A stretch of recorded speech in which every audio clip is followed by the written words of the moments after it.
تو انسان کو بدلنے کی صلاحیت اللہ نے دی. پتھر کے اندر صلاحیت نہیں، انسان کے اندر ہے. یہ قابلیت ہے کہ وہ کوشش کرے، ہمت کرے تو اپنے آپ کو بدل سکتا ہے، اپنے گناہوں کی عادت کو چھوڑ سکتا ہے. اور جب رب سے صلح ہو جائے پھر رب دروازے خود ہی کھول دیتا ہے. بندہ سوچتا ہے کہ یہ گناہ کی ایسی لت پڑ گئی، اب میں اس کو چھوڑ نہیں سکتا. کوئی ایسا گناہ نہیں کہ بندہ چھوڑ نہیں سکتا، ہر گناہ کو چھوڑا جا سکتا ہے. شرط یہ ہے کہ بندے کی نگاہ اللہ کی رحمت پر، اللہ کی ذات والا شان پر ہو، اور توبہ کی جو ہے وہ تمام شرائط پوری ہوں، گناہ کو چھوڑنے کا عزم مصمم ہو، اللہ اور اس کے رسول کی محبت کا دیا، محبت کا چراغ اس کے دل میں جل رہا ہو، ہر گناہ کو چھوڑنا ممکن ہے. جس کو یہ شعور ہی نہیں کہ میں نے توبہ کرنی ہے، جس کے دل کے اندر خیال ہی کبھی پیدا نہیں ہوا، تو بزرگان دین ہمارے سلف صالحین فرماتے ہیں کہ اس کی بربادی کے لیے مسجدوں کے میناروں پر اعلان کرنے کی ضرورت نہیں. اس کا یہ عمل بتا رہا ہے کہ وہ برباد ہوگا، دنیا میں بھی برباد، قبر میں بھی برباد، آخرت کے اندر بھی برباد ہوگا. کبھی شعور ہی بیدار نہیں ہوا، کبھی دل کے اندر خیال ہی نہیں آیا توبہ کا کہ میں گناہوں سے توبہ کروں، میں بدکاری سے توبہ کروں، میں آنکھ کی خیانت سے توبہ کروں، میں زبان کے فضول بولنے سے توبہ کروں، میں زبان کے گناہوں سے، ہاتھوں کے گناہوں سے، پاؤں کے گناہوں سے، پیٹ کے گناہوں سے اور دل و دماغ کے گناہوں سے توبہ کروں. مجھے توبہ کرنی چاہیے، یہ دل کے اندر خیال نہیں پیدا ہوا تو سمجھ لیجئے کہ اللہ رب العزت کا عذاب ہمارا منتظر ہے، انتظار کر رہا ہے. آج زندگی ہے، سانسیں چل رہی ہیں، لیکن ان قریب یہ سانسوں کی مالا ٹوٹنے والی ہے. اور جب سانسوں کی مالا ٹوٹنے والی ہوگی، چھاتی کا زور ختم ہو چکا ہوگا، جسم کمزور اور لاغر ہو چکا ہوگا، چارپائی کے ساتھ لگ چکے ہوں گے، اس وقت دل کے اندر خیال آئے گا کہ میں توبہ کروں. لیکن اس وقت ملک الموت علیہ السلام آ کر کے جان نکالنے کے لیے جو ہے وہ تشریف لا چکے ہوں گے، اور بندہ توبہ کرنے لگے گا تو آواز آئے گی، میرے بندے جب تلک تیرے پاس سانسیں تھیں، جب تلک تجھے موقع دیا تھا اس وقت توبہ کرتا. آج تیرے لیے توبہ کے سارے بوئے، سارے دروازے بند کر دیے گئے. تو بندہ روئے گا، کاش میں اپنی زندگی کے اندر، اور جب اللہ نے مجھے موقع دیا تھا، توفیق بخشی تھی، میں اس وقت توبہ کرتا. آج کے نشے سے نکل آئیں، آج کے نشے سے نکل کر دیکھیں کہ کون سا وقت مجھ پر آنے والا ہے اور یہ وقت مجھے کہاں لے کر جا رہا ہے.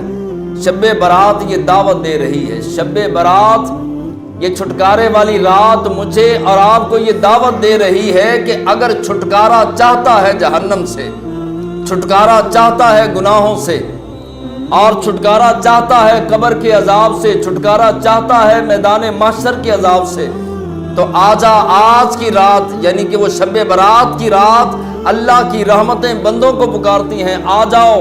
کوئی بخشش چاہتا ہے، کوئی جنت چاہتا ہے، جنت ملے گی. رحمت کا طلبگار ہے تو اس کے دامن کے اندر رحمتوں کے موتی، رحمتوں کے پھول ڈالے جائیں گے. یعنی کہ یہ اللہ تبارک و تعالیٰ کی رحمتیں اس دن بندے کو پکار کر بلاتی ہیں. جوان جوانی میں توبہ کرے. نبی کریم علیہ السلام کا فرمان سنیں، فرمایا جب جوان جوانی میں توبہ کرتا ہے تو اللہ اس بستی کے قبرستان سے 40 دن کے لیے عذاب ہٹا دیتا ہے. مردے آپس میں باتیں کرتے ہیں اور کہتے ہیں کہ ہم پر عذاب کیوں ہٹا لیا گیا، عذاب ہم سے کیوں اٹھا لیا گیا. تو کہا جاتا ہے کوئی جوان تھا اس بستی میں، اس محلے میں، اس گاؤں میں، اس شہر میں، کوئی جوان تھا، اس نے توبہ کی ہے، اللہ نے اس کی توبہ کی برکت سے اس قبرستان سے ایک دن کے لیے نہیں 40 دن کے لیے عذاب اٹھا لیا. تو سارے مردے ہاتھ اٹھا کر دعا کرتے ہیں شالا جوانیاں مانے، تیری رب جوانی کو سلامت رکھے. تیری جوانی کی توبہ نے رب کی رحمت کو اتنا جوش دلایا کہ اللہ نے ہم سے عذاب اٹھا لیا، ہم سے اٹھا لیا، تو تیری شان اور تیرا مقام کیا ہوگا. اللہ کو جوانی کی توبہ اتنی پسند ہے، ہر عمر میں توبہ کرنی چاہیے۔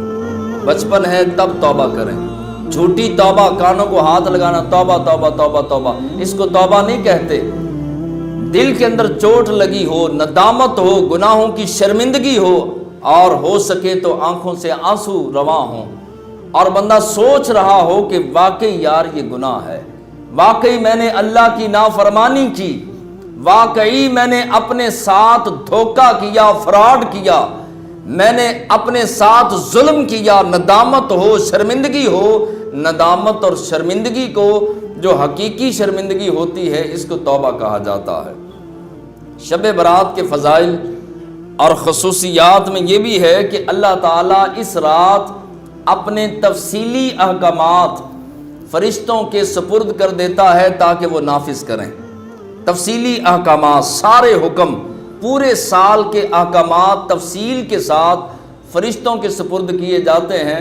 کس کو کتنا رزق ملنا ہے اس سال، کس نے مرنا ہے، کس نے دنیا میں آنا ہے، کس نے دنیا سے جانا ہے، اور یہ سارے کا سارا جس طرح سالانہ بجٹ پیش کیا جاتا ہے اپنا پارلیمنٹ کے اندر، اسمبلی ہال، تو اسی طرح یہ سالانہ بجٹ جو ہے وہ اللہ تبارک و تعالی فرشتوں کے سپرد کر دیتا ہے کہ لو بھئی اس کو دنیا سے لے کر جانا ہے، اس کو دنیا میں بھیجنا ہے، فلاں کو یہ معاملہ دینا ہے، فلاں سے یہ لینا ہے۔ سارے کے سارے معاملات یہ شب برات یعنی اس رات کو اللہ تبارک و تعالی یہ سارے احکامات جاری فرما دیتا ہے۔ مجدد الف ثانی علیہ رحمہ شب برات کی رات جب عبادت کر کے گھر واپس آئے تو آپ کی زوجہ نے کہا کہ حضور میں نے سنا ہے کہ اس رات اللہ اپنے تفصیلی احکامات جاری کرتا ہے، تو فرمایا ہاں۔ اور زوجہ عرض کرنے لگی حضور میں نے یہ بھی سنا ہے کہ مرنے والوں کی لسٹ، مرنے والوں کی فہرست فرشتوں کے حوالے کی جاتی ہے۔ فرمایا ہاں۔ آپ ساتھ مسکرا کے فرمانے لگے کہ تیرے شوہر کا نام بھی فرشتوں کو دے دیا گیا ہے، اس سال تیرے شوہر کا نام بھی فرشتوں کو دے دیا گیا۔ کس لسٹ کے اندر؟ مرنے والوں کی لسٹ کے اندر۔ نہ جانے ہماری زندگی کا یہ آخری سال ہو، اور ہو سکتا ہے کہ اللہ تبارک و تعالیٰ نے کئی سال زندگی دی ہو۔ بہرحال ایک سانس کا بھی بھروسہ نہیں، لمبی امید رکھنا اپنے آپ کو دھوکہ دینا ہے۔ ایک سانس کا بھی پتہ نہیں، میں اور آپ ایک سانس کے بھی مالک نہیں، لیکن ہماری خواہشات، ہماری پلاننگ، ہمارے ارادے کئی 20 سال کے ہیں، 100 سال کی پلاننگ بنا کر میں اور آپ بیٹھے ہیں جو ایک سانس کا بھی مالک نہیں۔ اچھا بھلا مسلمان، اچھا بھلا بندہ ہوتا ہے، 1 منٹ پہلے زندوں میں نام، 1 منٹ کے بعد مرے ہوئوں میں نام۔ نہ جانے کب زندگی کی شام ہو جائے، اور اس وقت جب شام ڈھل جائے، جب زندگی کا سورج ڈوب جائے، اس وقت پچھتانے سے بہتر ہے آج اور ابھی اللہ کی بارگاہ میں سچی توبہ کی جائے۔